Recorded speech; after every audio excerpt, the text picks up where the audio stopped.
Bismillahirrahmanirrahim. Assalamu alaikum students. How are you all? I hope all will be good. I am your physics instructor Afaq Ashraf. तो बच्चे आज हम आप लोगों के लिए लेकर आए हैं रिप्रेजेंटेशन ऑफ द वेक्टर्स। इससे पहले मैं आप लोगों को बताता चला जाऊं, अगर अभी तक आप लोगों ने हमारा YouTube का चैनल सब्सक्राइब नहीं किया तो बच्चे उसको लाजमी सब्सक्राइब करें ताकि हमारी जितनी भी वीडियोस हैं वो सबसे पहले आप तक पहुंचाई जा सके। लेक्चर स्टार्ट करने से पहले मैं आप लोगों को बताता चला जाता हूँ, लास्ट टाइम हम लोगों ने चैप्टर नंबर 2 स्टार्ट किया था जिसका नाम था काइनेमैटिक्स। हमने उसमें थोड़ी सी उसकी हिस्ट्री देखी थी, किस तरह से काइनेमैटिक्स की इजाद हुई, डिस्कवरी हुई। फिर हम लोगों ने मैकेनिक्स के बारे में पढ़ा था, मैकेनिक्स की ब्रांचेस को देखा था और हम लोगों ने स्केलर और वेक्टर्स की दरमियान एक डिफरेंस का खुलासा किया था। आज जो हम लोग लेके आए आप लोगों के लिए लेक्चर वो है आप लोगों का representation of the vectors. Representation of the vectors उसमें क्या होता है? रिप्रेजेंटेशन ऑफ द वेक्टर्स में दो मेथड होते हैं। एक मेथड आपके पास होता है ग्राफिकली और एक आप लोगों के पास होता है सिंबॉलिकली। सिंबॉलिकली हम लोग किसी वेक्टर को किस तरह से ड्रा करते हैं और जो आपके पास अलामती इजहार है उससे हट कर जो आपका ग्राफिक इजहार है वो किस तरह से करेंगे वो देखेंगे। लेट्स स्टार्ट, हम लोग अपना आज का लेक्चर स्टार्ट करते हैं। बच्चे लास्ट टाइम हमारे पास जो इसकी डेफिनेशन आई थी वेक्टर की वो ये थी कि अगर किसी भी चीज की अगर कोई डायरेक्शन है, प्रॉपर डायरेक्शन है, तो इसका मतलब वो आपके पास वेक्टर है। मैग्नीट्यूड होने के साथ साथ अगर उसकी कोई डायरेक्शन भी है तो वो आपके पास चीज वेक्टर क्वांटिटी कहलाएगी। वेक्टर क्वांटिटी को आगे जाहिर करने के लिए हमारे पास दो तरह के मेथड हैं।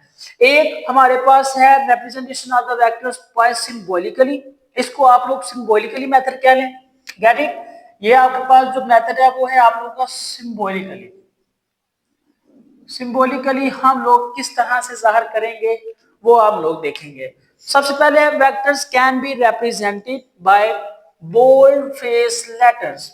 बोल्ड फेस यानी मोटाई वाले लेटर से हम लोग वेक्टर का इजहार करते हैं। जिस तरह से यहाँ पर ए है, इसका जो आपके पास एक्चुअल मेजर होती है वो इस तरह से होती है, बिल्कुल नॉर्मल लेटर्स में लिखा जाता है। लेकिन जब हमने इसको वेक्टर क्वांटिटी की रूप से देखना है तब ये आपके पास बोल्ड फेस लेटर में आ जाएगा। दूसरे नंबर पर है आप लोगों का एक्सेलरेशन, फिर डिस्प्लेसमेंट है। ये आपके पास क्या है वेक्टर क्वांटिटी और इनको हम लोगों ने बोल्ड फेस लेटर में लिख दिया है। हम लोगों ने जस्ट एक्सेप्शनली देखा कि इस तरह से आप लोग किसी वेक्टर को डिस्मोन्स्ट्रेट कर सकते हैं, उसको रिप्रेजेंट कर सकते हैं। दूसरा है प्लेसिंग एरो अबव और बिलो द लेटर्स।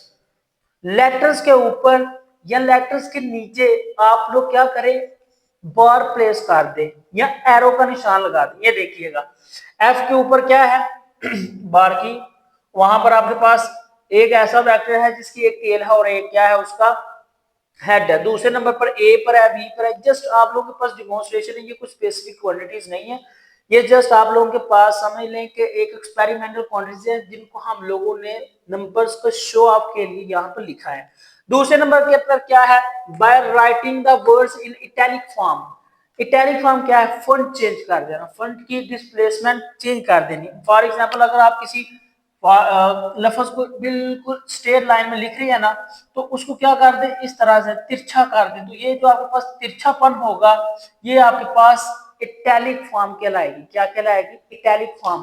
फिर नंबर्स को या सिंबल्स को हम लोग क्या कर सकते हैं, इटैलिक फॉर्म्स में भी लिख सकते हैं।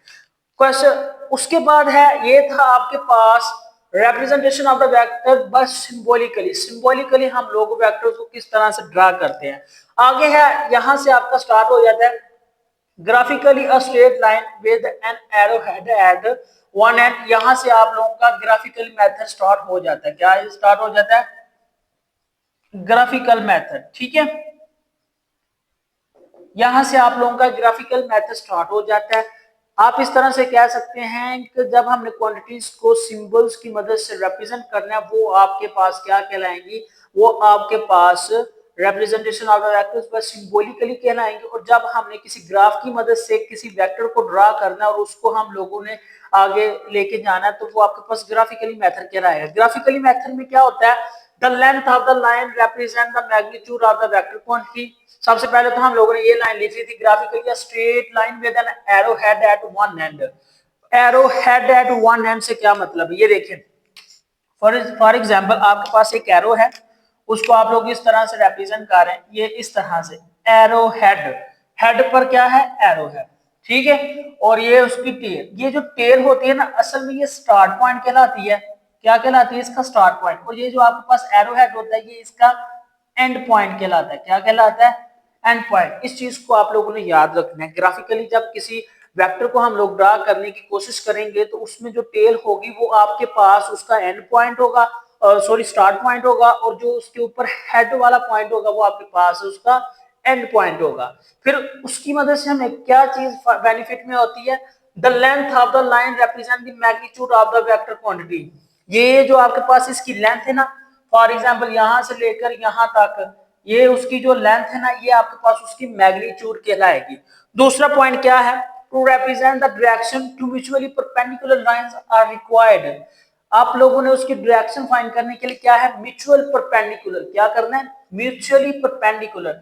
ये आपके पास म्यूचुअली परपेंडिकुलर, जो मैं आपके पास ये कर रहा हूं ना ब्लू के साथ, ये आपके पास म्यूचुअल परपेंडिकुलर लाइंस है। हमने डायरेक्शन फाइंड करने के लिए क्या करना है, दो परपेंडिकुलर म्यूचुअली परपेंडिकुलर वेक्टर्स को ड्रा करना है, जिसकी मदद से आपके पास उसकी डायरेक्शन फाइंड आउट हो जाएगी। फिर क्या है, ये हिस्सा इसका प्लस कहला पॉजिटिव होता है, और ये वाला भी पॉजिटिव होता है वाई के हिसाब से। इसलिए यहाँ पर एक्स एक्सिस और वाई एक्सिस की भी डेफिनेशन आ जाती है, जिसको आप लोग अब सीसा और ऑर्डिनेट भी कहते हैं। जो एक्स एक्सिस होता है वो हॉरिजॉन्टल लाइन होती है, और जो आपके पास वाई एक्सिस होता है वो वर्टिकल लाइन होती है। वाई एक्सिस, एक्स एक्सिस के लॉन्ग जो लाइन है वो हॉरिजॉन्टल लाइन है, उसको एक्स एक्सिस कहते हैं। और जो आपके पास बिल्कुल परपेंडिकुलर या ऊपर की तरफ है, तो ये क्या है आपके पास वर्टिकल लाइन, इसको आप लोग वाई एक्सिस का नाम देते हैं। ग्राफिकली बहुत से मेथड हैं, आप लोग हाई क्लासेस में जाके इनके बारे में स्टडी करेंगे ज्यादातर। इसमें आपके पास वेक्टर इन स्पेस भी आ जाएगा, वेक्टर इन प्लेन भी आ जाएगा, वेक्टर इन कोऑर्डिनेट्स, कार्टेशियन प्लेन। जो कार्टेशियन प्लेन होते हैं वो बिल्कुल वो भी सेम इसी तरह से ही होते हैं। कार्टेशियन प्लेन वो जस्ट उसमें क्या है कि हम लोगों ने तो म्यूचुअली परपेंडिकुलर वेक्टर्स को ड्रा किया, इसको आप लोग क्या कहेंगे, इसको आप लोग कोऑर्डिनेट एक्सिस कहेंगे। और इनकी वजह से जो आपके पास एंगल बनेगा, या इनके ऊपर जो आप लोग ड्रा करेंगे वेक्टर्स, उसकी वजह से जो इसका ओवरऑल एक्शन हो जाएगा, एक्शन परफॉर्म होगा, वो आपके पास कार्टेशियन कोऑर्डिनेट्स यानी एक्स और वाई की शक्ल में जो आपके पास एक्सिस होंगे वो आपके पास कार्टेशियन प्लेन्स कहलाएंगे। ठीक है, ग्राफिकली हम लोग किसको किस तरह से कर सकते हैं, ग्राफिकली ये देखें, यहाँ पर मैंने एक ग्राफ आप लोगों के पास ड्रा किया है, जिसको हम लोग क्या कह रहे हैं, फॉर एग्जांपल ये ग्राफिकली डायरेक्शन है, ये इसका जो रेफरेंस पॉइंट है वो नॉर्थ की तरफ जा रहा है। ठीक है ना, ये देखिए ये नॉर्थ है आप लोगों का, ये साउथ है, ये ईस्ट है, और ये इसका वेस्ट वाला पॉइंट है। The reference line is north to south. जो आपके पास रेफरेंस लाइन है ना, वो नॉर्थ से लेकर साउथ तक है। कहां तक है, नॉर्थ से लेकर साउथ पोल तक है। Whereas for the Cartesian coordinate system, positive x axis is the reference. तो जो आपके पास कार्टेशियन कोऑर्डिनेट्स है वो इसका पॉजिटिव वाला हिस्सा है, ये वाला हिस्सा, वो आपके पास कार्टेशियन प्लेन कहलाएगा। Get it. उसके बाद आ जाता है आप लोगों का रिजल्टेंट ऑफ द वेक्टर्स। ये आप लोगों का इतना ही तक का representation of the vectors graphically, ये आप लोगों ने इतना ही करना है। ठीक है, फिर आपके पास आ जाता है रिजल्टेंट ऑफ द वेक्टर्स। प्यारे बच्चों, जो रिजल्टेंट ऑफ द वेक्टर्स है वो एक ऐसा वेक्टर होता है जिसमें दो वेक्टर्स को मिलाने के लिए एक सिंगल वेक्टर ड्रॉ किया जाता है। क्या किया जाता है, दो वेक्टर्स को मिलाने के लिए एक सिंगल वेक्टर ड्रॉ किया जाता है।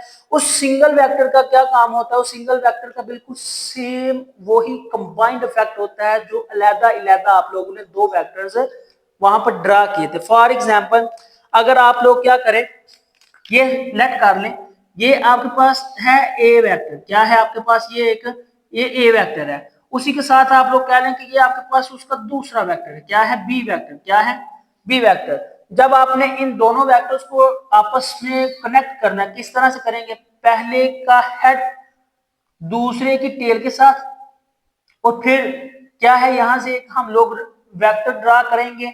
वो क्या करेगा, वो आके पहले वाले की टेल को जो है ना कंबाइन कर देगा, और ये जो आपके पास वेक्टर होगा ये रिजल्टेंट वेक्टर होगा। It has the same effect as the combined effect of the vector A and B. इसका इफेक्ट बिल्कुल सेम उसी तरह से होगा जिस तरह से आपके पास किसका है, आपके पास ए और बी का इंडिविजुअली होगा। ठीक है, तो रिजल्टेंट ऑफ वेक्टर क्या है? वी कैन ऐड 2 और more vector to get a single vector. हम लोग क्या करेंगे, दो या दो से ज्यादा वेक्टर्स को आपस में इस तरह से मिलाएंगे कि वो एक सिंगल वेक्टर्स की शक्ल इख्तियार कर लेगा। This is called a resultant vector. ये आपके पास रिजल्टेंट वेक्टर कहलाएगा। नतीजतन it has the same effect as the combined effect of all the vectors to be added। ये आपके पास जो इसका इफेक्ट होगा वो बेसिकली वही इफेक्ट होगा जो आप लोग उन तमाम वेक्टर्स को इकट्ठा करेंगे। यहाँ पर सिर्फ दो ही वेक्टर्स नहीं, आप लोग तीन वेक्टर्स को भी इकट्ठा कर सकते हैं। आप लोग हत्ता के काफी ज्यादा वेक्टर्स को इकट्ठा करने के बाद उसको एक सिंगल वेक्टर से कंबाइन कर सकते हो, और वो जो सिंगल वेक्टर होगा वो आपके पास रिजल्टेंट वेक्टर कहलाएगा। Get it? फिर क्या है? We have to determine the both magnitude and direction. हमें क्या है? हमें उसकी बोथ यानी कि मैग्नीट्यूड और डायरेक्शन को भी फाइंड करना है। वो हम लोग किस तरह से फाइंड करेंगे वो हम लोगों ने देखना है। हम लोगों ने देखना है कि किस तरह से आपके पास जो मैग्नीट्यूड और डायरेक्शन हम लोग फाइंड करते हैं वो ग्राफिकली किस तरह से अचीव करेंगे, किस तरह से हम लोग रिजल्टिंग रूल को अप्लाई करेंगे। उसके लिए भी एक हमारे पास रूल है, वो है आप लोगों का addition of the vectors by graphically method. क्या है? By addition of the vector graphically method. Graphically method में हम लोग क्या यूज करेंगे? हमारे पास एक रूल है जिसकी मदद से हम लोग मुख्तलिफ किस्म के जो वेक्टर्स हैं उनको आपस में ऐड करेंगे। वो है हमारा हेड टू टेल रूल। क्या है? वो है आप लोगों का head to tail rule. Head to tail rule क्या है वो हम लोग देखते हैं। लेट्स सपोज करें आप लोगों ने एक वेक्टर ड्रा कर लिया। क्या कर लिया? आप लोगों ने एक वेक्टर को ड्रा कर लिया, उसको आप लोगों ने वेक्टर ए का नाम दे दिया है। अब आप लोगों ने एक और वेक्टर ड्रा किया, उसको आप लोगों ने वेक्टर बी का नाम दे दिया। अब आप लोगों ने क्या करना है? जब आप लोगों ने head to tail rule apply करना है तो हेड टू टेल रूल का मतलब ये देखिए, हेड यानी पहले वाले का हेड टू टेल दूसरे वाले की टेल के साथ जाकर मिलेगा। Get it? इसके नाम से ही हमारे पास ये चीज कंजर्व हो रही है, हमारे पास ये चीज बिल्कुल क्लैरिफाई हो रही है कि हेड टू टेल रूल यानी पहले वेक्टर का हेड। ये देखें मैंने नीचे करके आप लोगों को बताया कि हेड टू टेल रूल में होती क्या चीज है। पहले वेक्टर का हेड, ठीक है, ये देखिए ये हेड है, और दूसरे वेक्टर की टेल, हेड टू टेल। फिर आपके पास क्या हो जाएगा? Tail to head. ठीक है, ये एक आप लोग टेलिंग अपनी आसानी के लिए एक फार्मूला है, एक टेक्निक है, ताकि आप लोग इस वाले टॉपिक को इस तरह से समझ सकें। हेड टू टेल रूल यानी टेल टू हेड। पहले हमने हेड से टेल तक जाना है, फिर हम लोगों ने टेल से हेड तक आना है, यानी कि टेल से टेल को टच करके हम लोगों ने हेड को आगे की तरफ लेके आना है। ये आप लोग इस तरह का टेक्निक और मेथड अपने ज़हन में रख लें। फॉर एग्जांपल ये देखिएगा, यहाँ पर जो आपके पास फर्स्ट वाला वेक्टर है ये उसका हेड है, यहाँ पर दूसरे वाले वेक्टर है ये उसका हेड और ये उसकी टेल है। जब हम लोगों ने इसको कंबाइन करना है in the form of the resultant vectors, ये देखिए बिल्कुल ए वाला वेक्टर ये है, ये दूसरे वेक्टर्स की टेल के साथ जाकर कंबाइन हो जाएगा, और ये ऊपर वाला जो इसका हेड होगा दूसरे वाले वेक्टर का, उसके साथ हम लोग एक तीसरा वेक्टर ड्रा करेंगे जिसमें उसका जो टेल वाला हिस्सा है वो उसके हेड को टच करेगा, और जो उसका हेड है वो दूसरे की टेल को जाके टच करेगा। और इस तरह से आप लोगों का प्रिंसिपल यहाँ पर सेटिस्फाई हो जाएगा। हेड टू टेल रूल, ये देखें हेड टू टेल, ये देखिए हेड टू टेल, ये आपके पास फिर क्या है? Head to tail. Head to tail rule इसी तरह से आपके पास कंबाइन होगा। ये उसके कुछ पॉइंट्स हैं जिसमें आप लोगों ने उस नंबर को, उस फार्मूले को किस तरह से अप्लाई करना है। Draw the representative lines. दो रिप्रेजेंटेटिव लाइंस हम लोग यहाँ पर लेंगे ताकि हम लोग वहां पर आसानी से क्या कर सके? वेक्टर्स को ड्रा कर सके। बाय यूजिंग दिस मेथड, इस मेथड को यूज करने के लिए कंसाइड the head of the vector ए वाले वेक्टर के हेड को आप लोगों ने मिला देना to the tail of the second vector B वाले वेक्टर यानी कि दूसरे वेक्टर की टेल के साथ मिला दें। कंसाइड the head of the vector ए के हेड को बी वाले वेक्टर की टेल के साथ जाके मिला दें। Now draw a single line which coincide the tail of the first vector and tail of this vector coincide with the head of the second vector। आप लोगों ने एक ऐसा वेक्टर ड्रा करना है जिसकी टेल सेकंड वेक्टर के head को टच करे और उस तीसरे वेक्टर का हेड पहले वाले वेक्टर की टेल को जाकर टच करे, वो आपके पास क्या कहलाएगा, रिजल्टेंट वेक्टर कहलाएगा। और वो आपके पास हेड टू टेल रूल के मेथड को क्लेरिफाई करेगा। This vector is known as the resultant vector as it shows the combined effect of both vectors. ये आपके पास रिजल्टेंट वेक्टर कहलाएगा और जो दो पहले आपके पास वेक्टर थे उनका जो भी इफेक्ट होगा वो ये सिंगल वेक्टर जाहिर करेगा। ये था बच्चे आप लोगों का representation of the vectors bye symbolically and graphically. आगे आप लोगों का जो आर्टिकल है वो है rest and motion. Rest and motion, rest और मोशन में क्या है, रेस्ट इसके कुछ और पॉइंट्स हैं जो आपके पास रिप्रेजेंटेशन ऑफ अ वेक्टर में आप लोगों के लिए हेल्पफुल होंगे, वो हम लोग लास्ट पे जाके देखेंगे। ठीक है, यहाँ पर आपके पास रेस्ट क्या है, रेस्ट फॉर एग्जांपल मैं क्या करता हूँ, ये देखिएगा। अगर मैंने क्या किया, यहां पर मैंने एक बुक के ऊपर मार्कर को रख दिया, मैंने एक मार्कर को नहीं, मैंने दो मार्कर को रख दिया। अब देखें, जब तक ये स्टेशनरी हालत में पड़े रहेंगे ये तब तक मूव नहीं करेंगे। हम लोग जब एक्सटर्नली कोई एजेंसी या फोर्स अप्लाई नहीं करेंगे तब तक ये किसी भी किस्म की मूवमेंट अप्लाई अपनी तरफ से शो ऑफ नहीं करेंगे। लेकिन जब भी हम थोड़ी सी फोर्स इसको लगाएंगे, ये देखिए मैं इसको ऊपर उठाता हूँ तो ये देखिए ये मूव करना शुरू हो गया है। ठीक है, मूव कर, अब मैं इसको थोड़ा सा उठाता हूँ, ये मैंने उठा लिया, दूसरे को भी मैंने उठा लिया। मतलब क्या है इसका कि कोई भी चीज अपनी स्टेट में रहती है या अपनी स्टेट को जारी रखती है तब जब तक वो किसी एक्सटर्नल एजेंसी के साथ अटैच ना हो, कनेक्ट ना हो। तो कोई भी चीज जो अपने गिरदोनवा के हिसाब से अपनी पोजीशन या अपना हालत को तब्दील ना करे वो रेस्ट की हालत में कहलाती है। If a body does not change its state और the position with respect to its surrounding it is said to be the rest. अगर कोई बॉडी या कोई जिस्म या कोई ऑब्जेक्ट अपने गिरदोनवा या माहौल के हिसाब से अपनी पोजीशन या अपनी स्टेट को चेंज नहीं करता वो रेस्ट की हालत में कहलाता है। For example a book lying on the table, a pen lying on the chair, a marker lying on the book. आप लोग कोई भी एग्जांपल इस तरह से बना सकते हैं जहां पर उसके सराउंडिंग का उसके ऊपर कोई भी असर ना हो, वहां पर किसी भी किस्म की कोई भी रेजिस्टेंस ना हो। Man on the motorcycle, just motorcycle पर है, मोटरसाइकिल मूव ऑन नहीं कर रही, मोटरसाइकिल नहीं चल रही, तो वो क्या है आपके पास रेस्ट की हालत में। इसी तरह से आपके पास जो इसकी दूसरी टर्म बन सकती है वो है मोशन की टर्म। किसकी है वो आपके पास है मोशन की। मोशन की टर्म, मोशन की टर्म में क्या चीज है, मोशन की टर्म में ये चीज है आपके पास कि जो भी अशिया, जो भी ऑब्जेक्ट अपने गिरदोनवा के हिसाब से अपनी मोशन को तब्दील कर रहा है वो आपके पास क्या कहलाएगा, वो मोशन की हालत में कहलाएगा। फॉर एग्जाम्पल आप किसी बस सवार लड़के को देखते हैं, आप फर्ज कर लें कि आप लोग के उनके पास एक बस गुजर के जा रही है, उस बस में बैठे हुए जितने भी पैसेंजर्स हैं अगर वो प्लेटफॉर्म पर खड़े हुए लोग उसको देखते हैं तो उस हिसाब से वो मोशन की हालत में है। बाय द वे एक्चुअल में वो क्या है, वो रेस्ट की हालत में है, वो जस्ट बैठे हुए हैं। लेकिन जो बाहर बैठे हुए लोग हैं उनकी नजर में वो क्या है, वो आपके पास मोशन की हालत में। ये चीज आपके पास मोशन कहलाएगी कि जब आपके पास कोई जिस्म अपने गिरदोनवा के हिसाब से अपनी मोशन को चेंज कर रहा हो वो क्या कहलाएगी, वो मोशन कहलाएगी। फॉर एग्जाम्पल आपके पास है a person standing in the compartment of the moving train is at rest with respect to the other passengers in the compartment। आप लोग फर्ज कर लें अगर एक बंदे की बात हो रही है कि जो कि ट्रेन वाले कंपार्टमेंट में है और ट्रेन मूव कर रही है तो उस हिसाब से जो बंदा होगा वो रेस्ट की हालत में होगा, जो बंदे वहां पर कंपार्टमेंट में पहले से ही मौजूद हैं। But he is in motion with respect to the observer standing on the platform.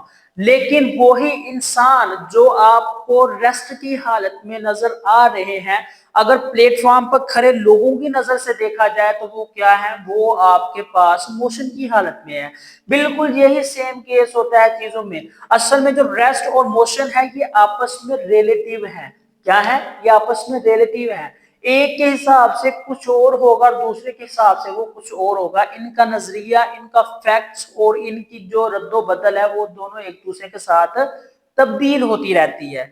Get it. ये जो आपके पास आ रही है मोशन, अगर हम लोग मोशन को स्टडी करें तो वो क्या है, वो आपके पास चलती हुई ट्रेन में जो पैसेंजर्स हैं, अगर प्लेटफॉर्म पर खड़े हुए पैसेंजर उनको देख रहे हैं तो वो मोशन की हालत में है, लेकिन वही पैसेंजर्स जो कंपार्टमेंट में है और दूसरे कंपार्टमेंट के साथ वाले पैसेंजर्स उनको देखें तो वो क्या है आपके पास, वो रेस्ट की हालत में। ये है आप लोगों का छोटा सा टॉपिक, रेस्ट और मोशन और उसका जो डिफरेंस है।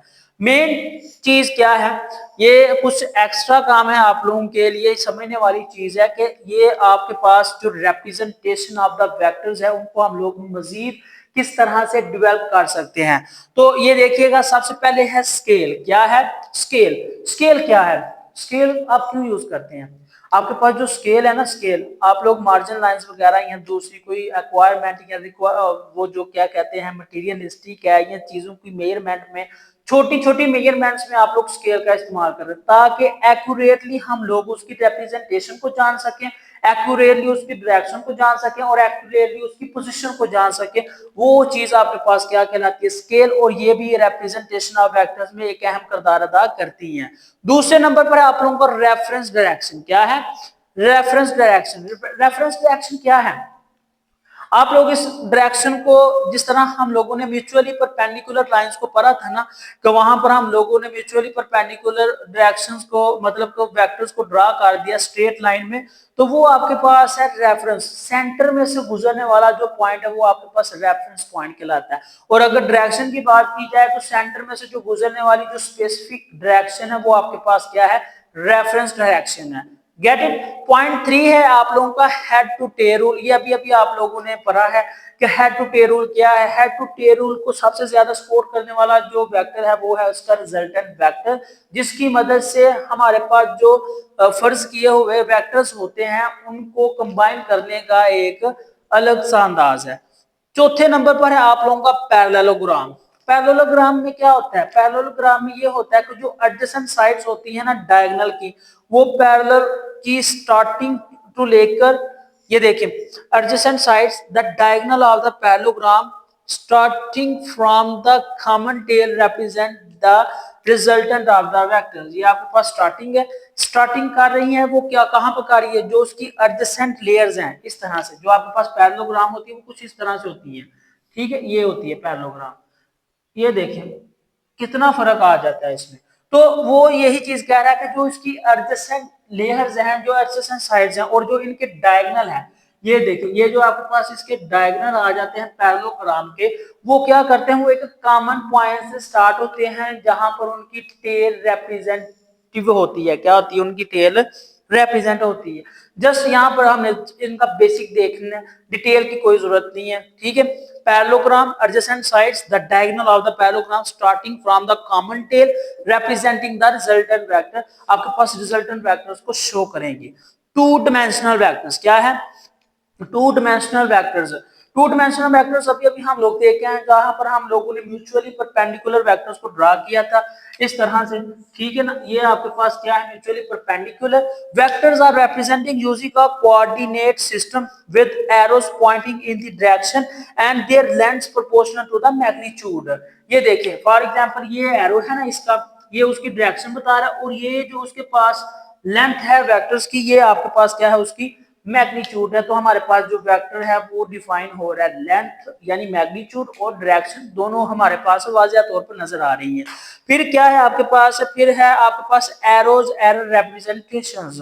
तो ये बिल्कुल सही बात है कि जो आपके पास एरोज है वो रिप्रेजेंट करते हैं कि किस साइड को आपके पास वहां पर डायरेक्शन हो रही है, किस साइड को वेक्टर्स की मूवमेंट हो रही है। फॉर एग्जांपल अगर यहाँ पर इस तरह से वेक्टर्स को ड्रा कर देना, ये देखें ये आपने एक वेक्टर ड्रा कर दिया, ये जो हेड है ये हमें बता रहा है कि इसकी जो डायरेक्शन है वो ईस्ट की तरफ है। हम लोगों ने कहा था ना ये ईस्ट है, ये आपके पास वेस्ट है, ये आपके पास नॉर्थ और ये आपके पास साउथ। ये डायरेक्शन में बता रही है कि आपके पास जो वेक्टर है वो ईस्ट की तरफ जा रहा है। ये जो टेल है ये इसका स्टार्टिंग पॉइंट बता रहा है और ये जो इसका हेड है वो इसका एंडिंग पॉइंट बता रहा है। तो ये हैं बच्चे आपके पास कुछ कैरेक्टरिस्टिक्स जिनको हम लोगों ने स्टडी किया है in the case of the resultant vectors. ठीक है, आई होप आप लोगों को लेक्चर अंडरस्टैंड हो गया होगा। लेक्चर्स को मुकम्मल तौर पर देखने के बाद अगर आपको किसी चीज की समझ नहीं आती तो आप लोगों ने कमेंट बॉक्स में बच्चे लाजमी बताना है। उससे पहले आप लोगों ने लेक्चर को अच्छे से गो थ्रू करना है। गो थ्रू करने के बाद आप लोगों ने फिर जो क्वेश्चन होगा वो लाजमी कमेंट सेक्शन में बताना है। अभी तक अगर आप लोगों ने हमारा चैनल सब्सक्राइब नहीं किया तो इसको लाजमी सब्सक्राइब करें, अपने दोस्तों के साथ शेयर करें ताकि जहां पर जितनी भी वीडियोस हैं उनके तक भी लाजमी और आसानी के साथ पहुंचाई जा सके। ये था आज का आप लोगों का टॉपिक। इंशाल्लाह नेक्स्ट लेक्चर में नए टॉपिक के साथ आप लोगों से दोबारा मुलाकात होगी। तब तक के लिए हमें दे इजाजत। अल्लाह हाफिज।